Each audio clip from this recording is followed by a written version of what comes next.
Head for Sight fundraising cricket tournament, the Inner Wheel Club of Bangalore Blossoms, District 319, successfully organized the Hit for Sight fundraising cricket tournament with the noble objective of raising funds for eye surgeries for underprivileged people and providing spectacles to senior citizens. The event was graced by Association President Vinudha Harish, District Chairman Ishita Sameer Seth, and special guest Indian cricketer K. V. Siddhant. Celebrity guests, including actress Adviti Shetty and Miss World Universal, Spurti Shiavere, also present and added great value to the occasion. ಎಲ್ರಿಗೂ ನಮಸ್ಕಾರ. ಇವತ್ತು inner Wheel club ಅವರ ಒಂದು amazing ಆಗಿರೋ initiative hit for sight ಅಂತ ಒಂದು ಇವೆಂಟ್ಗೆ ಬಂದಿದ್ದೀನಿ. And ಇದೊಂದು ವಿಮೆನ್ಸ್ ಕ್ರಿಕೆಟ್ ಮಾಡ್ತಾ ಇದ್ದಾರೆ. ಬಟ್ ಇದು ಒಂದು ಫಂಡ್ ರೇಸರ್ ಇವೆಂಟ್. ಅಂದರೆ ಇದರಿಂದ ಬಂದಿರುವಂತಹ ಫಂಡ್ಸಿಂದ ಓಲ್ಡ್ ಏಜ್ ಹೋಮ್ಸಲ್ಲಿರುವಂಥ ಎಲ್ಲರಿಗೂ ಐ ಚೆಕಪ್ ಮಾಡಿಬಿಟ್ಟು ಅವ್ರಿಗೆ ಗ್ಲಾಸಸ್ ಅಥವಾ ಏನು ಬೇಕೋ ಅದನ್ನು ಮಾಡಿಕೊಡ್ತಾ ಇದ್ದಾರೆ. I think it's a very amazing initiative. ಯಾಕಂದರೆ ಸ್ಪೋರ್ಟ್ಸ್ ಜೊತೆ ಇಂಥ ಇನಿಷಿಯೇಟಿವ್ ಇಟ್ಟಾಗ ತುಂಬ ಹೆಣ್ಮಕ್ಳಿಗೂ ಒಂಥರ ಒಂದು ಮೋಟಿವೇಶನ್ ಆಗುತ್ತೆ. ಆಮೇಲೆ ಇದೊಂಥರ ಚಾರಿಟಿ ಇವೆಂಟ್ ಆಗಿರೋದ್ರಿಂದ ಎಷ್ಟೋ ಜನರಿಗೆ ಇದರಿಂದ ಹೆಲ್ಪ್ ಆಗುತ್ತೆ. ಸೊ ಇಂಥ ಒಂದು ಪ್ರೋಗ್ರಾಮ್ಗೆ ನಾನು ಬಂದಿರೋದು ನನಗೆ ತುಂಬಾ ಖುಷಿ ಇದೆ. ಆ್ಯಂಡ್ ಸ್ಪೋರ್ಟ್ಸ್ ಅನ್ನೋದು ಒಂಥರ ತುಂಬ ಹತ್ತಿರ ನನಗೆ. ಬಿಕಾಸ್ ನಾನು ಕೂಡ ತುಂಬ ಸ್ಪೋರ್ಟ್ಸಲ್ಲಿ ಇದ್ದವಳು, ಕ್ರಿಕೆಟ್ ಕೂಡ ಆಡ್ತೀನಿ. ಆ್ಯಂಡ್ ಇವತ್ತು ಇಷ್ಟು ಜನ ಅಂದರೆ ನಮ್ಮ ಅಮ್ಮನ ಏಜ್ ಅಥವಾ ಅದಕ್ಕಿಂತ ಕಮ್ಮಿ ಅವರು ಇದ್ದಾರೆ. ಎಲ್ಲರೂ ಇಷ್ಟು ಸ್ಪೋರ್ಟಿವ್ ಆಗಿ ಬಂದಿದ್ದಾರೆ. ಅದು ಒಂದೇ ಒಂದು ರೀಸನ್ಗೋಸ್ಕರ, ಅದು ಒಂದು ಕಾಸಿಗೋಸ್ಕರ. So I think Inner Wheel ಕ್ಲಬ್ಗೆ ನನ್ನ ಕಡೆಯಿಂದ ಹ್ಯಾಟ್ಸ್ ಆಫ್ ಆ್ಯಂಡ್ ಕಂಗ್ರ್ಯಾಚುಲೇಷನ್ಸ್. ಇಲ್ಲ ಸರ್, ತುಂಬ ಖುಷಿ ಆಗ್ತಿದೆ ಇಲ್ಲಿ ಬಂದಿದ್ದಕ್ಕೆ. ಒಳ್ಳೆ ಇನಿಷಿಯೇಟಿವ್ ಇದು. ಹಿಟ್ ಫಾರ್ ಸೈಟ್ ಅಂತ ಓಲ್ಡ್ ಏಜ್ ಹೋಮಲ್ಲಿ ಗ್ಲಾಸಸ್ ಪ್ರೊವೈಡ್ ಮಾಡ್ತಾ ಇದ್ದಾರೆ ಈ ಇನಿಷಿಯೇಟಿವಿಂದ. ಸೊ ಇದರಲ್ಲಿ ನಾನು ಭಾಗವಹಿಸೋದಕ್ಕೆ ತುಂಬ ಖುಷಿ ಆಗ್ತಾಯಿದೆ. ಮತ್ತು ಇಲ್ಲಿ ಎಲ್ಲ ಹೆಂಗಸರು ಕ್ರಿಕೆಟ್ ಆಡೋದನ್ನು ನೋಡಿದ್ರೂ ತುಂಬ ಖುಷಿ ಆಗುತ್ತೆ. ಸೊ ಎಲ್ಲರಿಗೂ ನಾನು ಇದೇ ಥರ ಈ ಕ್ಲಬ್ ಅವ್ರಿಗೆ ಇದೇ ಥರ ಇನಿಷಿಯೇಟಿವ್ಸ್ ಮಾಡ್ತಾ ಇರೋಕ್ಕೆ ಇಷ್ಟಪಡ್ತೀನಿ. ಮತ್ತು ಈ ತಂಡದಲ್ಲಿ ಯಾರ್ಯಾರು ಆಡ್ತಾ ಇದ್ದಾರೆ ಅವ್ರಿಗೆಲ್ಲ ಆಲ್ ದಿ ಬೆಸ್ಟ್ ಹೇಳೋಕ್ಕೆ ಇಷ್ಟಪಡ್ತೀನಿ. ಇಲ್ಲ, ಒಂದು organisation all over the world 102 ಕಂಟ್ರೀಸಲ್ಲಿದ್ದೀವಿ. ಆಮೇಲೆ ಇಂಡಿಯಾಲಿ ಮೋರ್ ದೆನ್ 60,000 ಮೆಂಬರ್ಸ್ ಇದ್ದೀವಿ.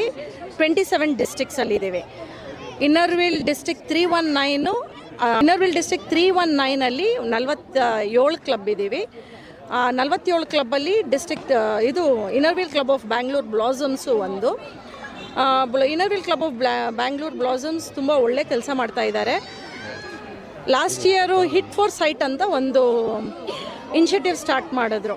ಅಂದರೆ ಫಂಡ್ ರೈಸಿಂಗ್ ಥರ ಕ್ರಿಕೆಟ್, ಹೆಣ್ಮಕ್ಳಿಗೆ ಕ್ರಿಕೆಟ್ಟು ನಮ್ಮ ಇನ್ನರ್ ವೀಲ್ ಮೆಂಬರ್ಸ್ನೆಲ್ಲ ಕರೆದಿ ಒಂದು 4-5 ಟೀಮ್ಸ್ ಮಾಡಿ ಕ್ರಿಕೆಟ್ ಮ್ಯಾಚಸ್ ಆಡಿಸಿ ಅದರಿಂದ ಬರೋ ಫಂಡನ್ನ ಸರ್ವಿಸ್ ಆಗಿ ಕೊಡೋದು. ಅಂದರೆ ಲಾಸ್ಟ್ ಟೈಮು ಮೋದಿ ಹಾಸ್ಪಿಟಲ್ಗೆ ಡೊನೇಟ್ ಮಾಡಿದ್ರು. ಈ ವರ್ಷ 2 ಓಲ್ಡ್ ಏಜ್ ಹೋಮ್ನ ಸೆಲೆಕ್ಟ್ ಮಾಡಿದ್ದಾರೆ. ಓಲ್ಡ್ ಏಜ್ ಹೋಮಲ್ಲಿರೋ ವೃದ್ಧರಿಗೆ ಐ ಟೆಸ್ಟಿಂಗ್ ಮಾಡಿಸಿ, ರಾಮಯ್ಯ ಹಾಸ್ಪಿಟ್ಲಲ್ಲಿ ಐ ಟೆಸ್ಟಿಂಗ್ ಮಾಡಿ ಆ ಸ್ಪೆಕ್ಸ್ನ ವಯಸ್ಸಾದ ಮಹಿಳೆಯರಿಗೆ ಕೊಡಬೇಕಂತ ಈ ವರ್ಷ ಡಿಸೈಡ್ ಮಾಡಿದ್ದಾರೆ. ತುಂಬ ಒಳ್ಳೊಳ್ಳೆ ಪ್ರಾಜೆಕ್ಟ್ಸ್ ಮಾಡ್ತಾಯಿದ್ದಾರೆ ಬ್ಲಾಸಮ್ಸ್ ಕ್ಲಬ್ ಅವರು. ನಾನು as a national president, all India president ಆಗಿ ಇವತ್ತು ಇದನ್ನು ಇನಾಗ್ರೇಟ್ ಮಾಡೋಕ್ಕೆ ಬಂದಿದ್ದೀನಿ. ನಮ್ಮದು ಆಮೇಲೆ ಇಂಟರ್ನ್ಯಾಷನಲ್ ಥೀಮ್ ಈ ಸರಿ ಬಂದುಬಿಟ್ಟು ಗ್ರೋ ಆ್ಯಂಡ್ ಫ್ಲರಿಶ್ ಅಂತ. ನಮ್ಮ ಇಂಟರ್ನ್ಯಾಷನಲ್ ಪ್ರೆಸಿಡೆಂಟ್ ಇಂಗ್ಲಾ ಕ್ವೆಂಡಲ್ಮನ್ ಅಂತ ಸ್ವೀಡನ್ನವರು, ಅವರು ಗ್ರೋ ಆ್ಯಂಡ್ ಫ್ಲರಿಶ್ ಅಂತ ಥೀಮ್ ಕೊಟ್ಟಿದ್ದಾರೆ. ಎಲ್ಲರಿಗೂ ನಮಸ್ಕಾರ. ನಾನು ಸಚಿನ ಮೋಹನ್, ಇಶಿತಾ ಸೇಠ್ ಹಾಗೆ ನಮ್ಮ ಚಾರ್ಟರ್ಡ್ ಪ್ರೆಸಿಡೆಂಟ್ ಅವರೆಲ್ಲರ ನೇತೃತ್ವದಲ್ಲಿ ಈ ಒಂದು ಹಿಟ್ ಫಾರ್ ಸೈಟ್ ಕ್ರಿಕೆಟ್ನ ಮಾಡ್ತಾಯಿದ್ವಿ. ಇದು ಯಾಕೆ ಅಂತಂದರೆ ನಮ್ಮ ಒಂದು ಕ್ಲಬ್ನ ಒಂದು ಒಗ್ಗಟ್ಟಿಂದ ಹಾಗೆ ಬಡ ಜನರ ಒಂದು ಕಣ್ಣಿನ ಸರ್ಜರಿ ಹಾಗೂ ವಯಸ್ಕರಿಗೆ ಸ್ಪೆಕ್ಸ್ನ ನಾವು ಕೊಡೋದಕ್ಕೋಸ್ಕರ ಇದನ್ನು ಮಾಡ್ತಾ ಇದ್ದೀವಿ. ಎಲ್ಲರ ಸಹಕಾರದಿಂದ ಇದು ತುಂಬ ಚೆನ್ನಾಗಿ ನಡೀತಿದೆ. I'm your Miss World Universal 2026.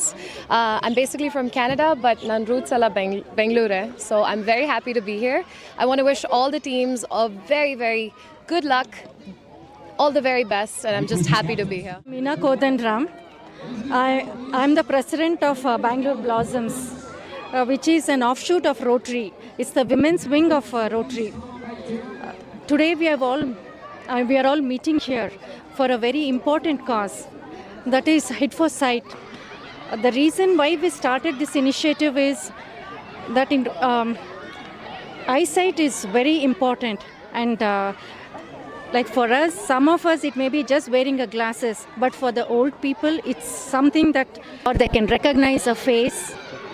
That's the reason we are doing this. And why cricket? Because we wanted to take the energy of the cricket and then give something back to the society. So today we have all gathered here for this initiative.